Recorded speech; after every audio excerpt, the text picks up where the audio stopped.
How can you embed digital footage without editing a video? Is a question I ask myself because editing the video costs a lot of time. So therefore, what I have come up with are two different solutions. First, the main thing you need obviously is a digital displaying device. What you also additionally could do, or alternatively, is you could already record the screen. But the main problem I see with recording the screen is that there are just these points in time where you just talk. Of course, talking can be fine, but I think it makes more sense to have both combined at all times, because this is also kind of more, or it's just closer a little bit to the normal human relation, you could say. So the first option would be to now have a secondary phone, for example. Now, the problem with the secondary phone is that it's kind of small. So therefore, if you have yourself, it's not small in general, it's just small compared to you. So if you want to have yourself in the video, like this here, then the only way I could show you something on my phone would be to show it here, which is complicated because I have to maneuver things like here and so on and so forth, and you cannot see it to the extent at which you want to see it, and also you have to be very still and so on and so forth. The biggest problem though, I think, is the focus. At least with my current setup, which is the Galaxy S10, and this is also a Galaxy S10, I have to focus on here and then I'm waiting for the focus to arrive and so on and so forth. So what I have found is another solution, and this is obviously a tablet.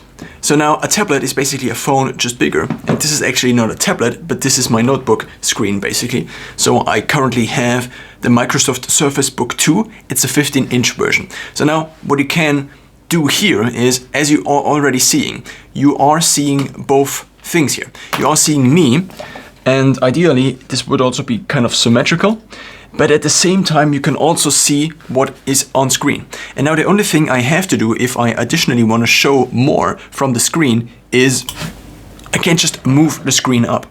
Now, of course, the brightness is also maybe an issue, so therefore you can just adjust the brightness. The one nice thing here about the Surface Book 2 is obviously that it gives you both options.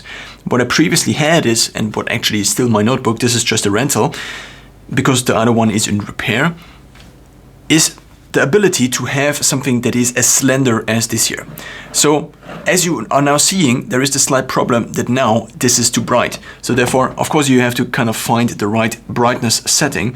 But then as you find the right brightness setting that is actually kind of similar in brightness as the rest of the video, then you can actually show things like here. And if you now show these, what you can still see is your head, which is nice because this is the most engaging part. But you also now have this about a third of your screen, and obviously you can also just move it closer to the screen, and then you can just maneuver with a pointer ideally, because your finger is not very long, depends on different things, different variables of course, but it's just an elongation of your pointing device that is your finger, and a pen for this I think is usually sufficient. So what you can do then is use this here and then explain on video the different parts. So this means you don't have to have a very complicated setup. Of course, you could also do something with the notebook itself, but what is constraining recording on the notebook currently is that I want to record most videos in this 9:16 portrait format, because I think this will be kind of more future-proof, because people are usually watching on their phones, and therefore I just bet on this format. Not really betting on this format, but I just think it makes sense. And now for this purpose, of course, it is a little bit complicated to have then a setup that also embeds usually 16:9 images or 16:9 footage. So what you then can add is, if you still have the screen estate, then you can use the 16:9 format, or I think this device is in 4:3 actually, and then you additionally can add basically the top layer of you speaking, and you also just have a little bit more room in general, which could be beneficial, could be not beneficial. But an example for this now would be that Neuralink, as of this morning basically, at least in my time zone, has the new device. It's not a new device, but they actually just updated the public on what they actually are working on. So in about 6 months, they will have the first human trial for the Neuralink device, which is called the N1, which is a device that goes into the top of your head, basically, and connects to different neurons. in theory. And this is something that's very interesting to me on the one side. Now I could decide to make a video on this, similar to maybe somebody like Cleo Abram, who would do a very good journalistic video on this, but that's currently not what I'm shooting for, because what I'm shooting for is to share basically my thoughts and so on a side, on a spectrum from a product, creating a product that would maybe be something more close to a Cleo Abram video that is very good and very visually engaging and has graphics and so on and so forth, but probably is also at least 80% in the production made. So what I'm trying to say is that the actual recording, so the one-on-one screen time she records and then the footage she uses is probably less than 20% or maybe less than 10% and so on and so forth. So now on the other side you have something that is real time. It's basically a live recording, but it obviously doesn't need to be live. It can still be a scheduled video, because being live obviously also has the downside of not being able to quality control as much. So on this spectrum now, it is very easy to make videos. The only thing you need is storage space, and then over time the only quality issue is basically how well you are able to talk in front of the camera, and also the different concepts you can come up with, such as this for example, where you then can just talk about the new Neuralink. So the setup or the workflow I just came up with is this. As I'm watching usually content on my phone already, I usually take screenshots, which you can very easily do with just pressing, at least on my phone, the lower volume rocker and then additionally the power button. So then I have screenshots. Then now with Phone Link, a software that is provided by Windows, you can link your Android phone to Windows. Of course, you can also have a file sync already enabled, such as OneNote, for example, that then automatically transfers the screenshots to your notebook of your choice, or just stores them in the cloud and you then access them on the cloud. What I now have open is basically the image that I have from Phone Link, and I just opened it in Windows. So this is basically something I watched like 40 minutes ago, and now I have it on here. Of course, you could also manually transfer the files, but that kind of defies the whole purpose of this. The whole purpose of this is whenever you have an interesting thought, because think about all the different thoughts you have. Maybe 90% are similar from day to day, and also just based on habits and also repeating again and again. Now the question is, how do I put this on again? Here on the button, I guess. So if now something like this happens, I can be maybe the first one to talk about this in a conversational style on YouTube if I have the ability to very quickly turn out videos. And also just in general, for me, I think it makes sense to have the ability to very quickly turn out videos. Because then, as I mentioned, the quality constraint is only me, is only how well I am able to speak, because it is based on me. And this puts pressure on me, and I would like to have this pressure on me, because this means that I have to improve over time, because otherwise the quality of the videos don't improve over time. And you can see it, it's public. Every single video is public, and if I don't develop over time my speaking skills and also my knowledge and also my language skills and so on and so forth, then the videos don't get better. So with a workflow like this, you take basically the things you already do in your life, the things you already are interested in your life, and therefore these are things that already exist as ideas, as thoughts in your head, and the only thing you now is you enable a format that is very easily recordable, and you by creating this format, you're basically allowing yourself to share the best of these thoughts. Because 99% of my thoughts, I would say, are probably trash. And even if I record a thought or something like this, for example, the setup I just came up with, and I now wanted to record, not only for you, but also to at least to some extent for myself also, because then I already have it. So I had this idea, I wrote it down, took like 10 minutes, and then I now test it already. I test it as I'm explaining this here.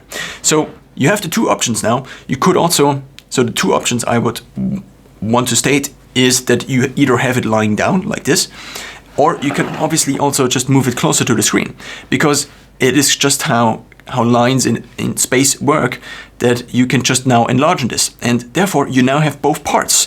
And since I have a standing desk, this is also part of my bigger setup, so therefore I don't have to change things. I additionally have a Zoom microphone up here, which records the audio. So this means I don't have to wear a headset, or I don't have to wear a lavalier microphone, which enables me to just move around freely, and also just has the sound in space, and also records the sound of the room, which again is more similar to the real experience compared to, so if I have my phone on here and I tap on my phone, you can hear it similar to how you would hear it in real. So if you would be actually in the room with me. If I have a lavalier, so it's a very small mic that attaches usually to the collar of your shirt, or just in general to your shirt, then you only hear the voice very prominent, and also the quality is usually lower because it's just a very small device. Of course there are better devices, but you then are basically tethered. So the next option would be to then have a Bluetooth device which sends the audio to your phone, for example, or to your camera.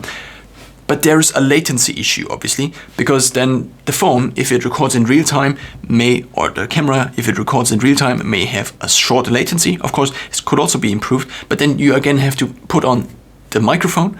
You still have to enable the microphone. Maybe there's an issue with the battery and so on and so forth.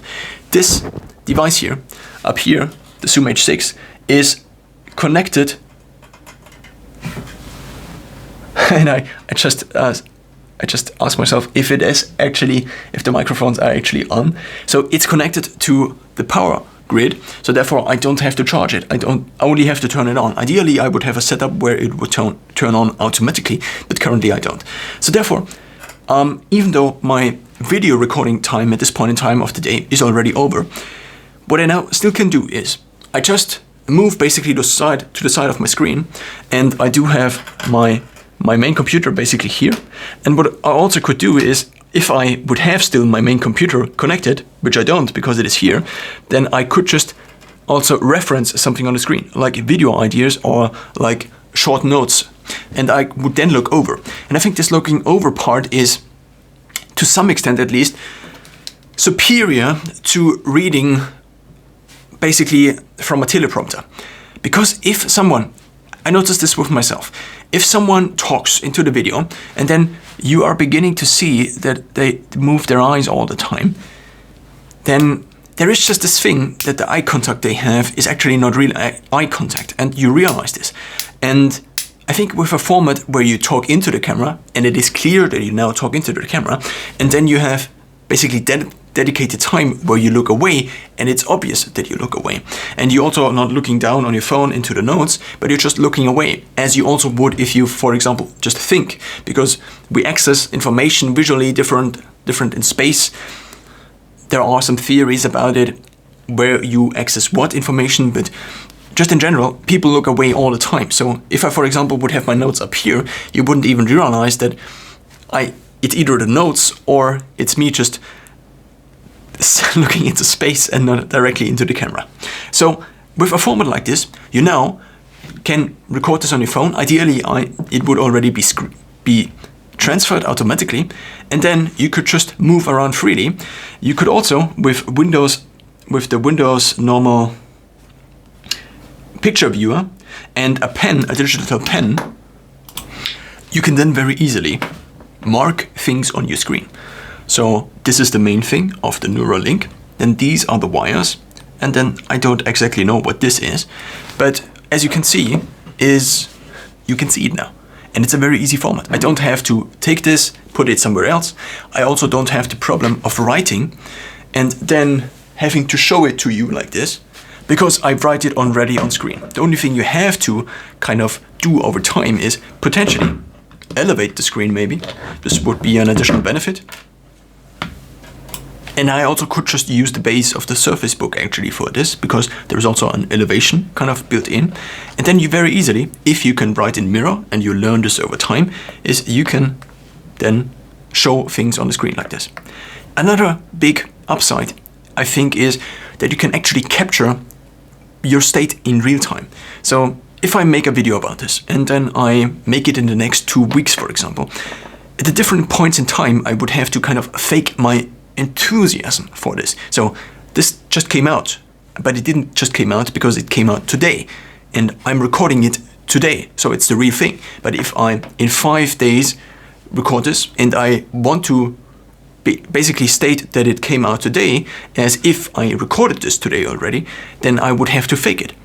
And of course you can fake things, but if you are closer to the real thing, I think it is just easier to then also record your state, for example. If you are excited about something, if you are frustrated about something. Now there is an argument to be made that you don't want to record these emotions, these feelings, but of course also just general excitement doesn't necessarily have to be an emotion. It just can be that you are currently in a view of a particular thing that is very positive, for example. And also there's an argument to be made that emotional videos just probably do better with people. Whether the effects of this are good or bad is another discussion entirely. In summary, what you need is a workflow to record the things you're already interested in.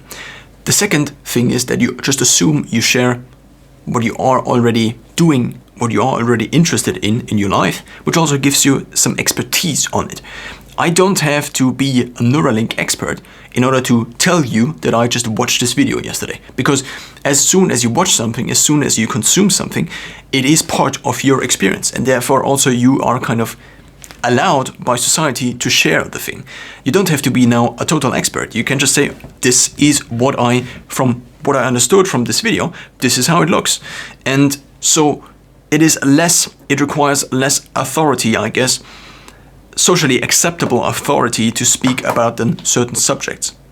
If Steven Pinker writes a book on how the mind works, you can just say, I read the book and this is, from what I understand, this is what it says. But if I just stated what is in the book, then of course you would have to question my authority on the subject. Now the benefits of this are the closeness to real time, which enables you to capture in real time, which also enables you to have a much faster put out, so a much outer turnover from idea to practice. I can now post this video as of today. I won't, I guess, but I could. About 80% of the, at least post-production, falls away. Whether this is 80% or maybe it's only 20%. If I record everything in camera, I don't have to edit the video. Sometimes I do have to merge the videos because in between a mail delivery guy rang my bell or something like this. And I also pause the video in between with the mouse I have here, which enables me to just stop whenever I would say something like eh. And so therefore, whenever I say something like eh, I just leave it in the video. But if I already begin to anticipate that there might be a pause in my thinking and also in my speaking, I just can stop the video in between, like this.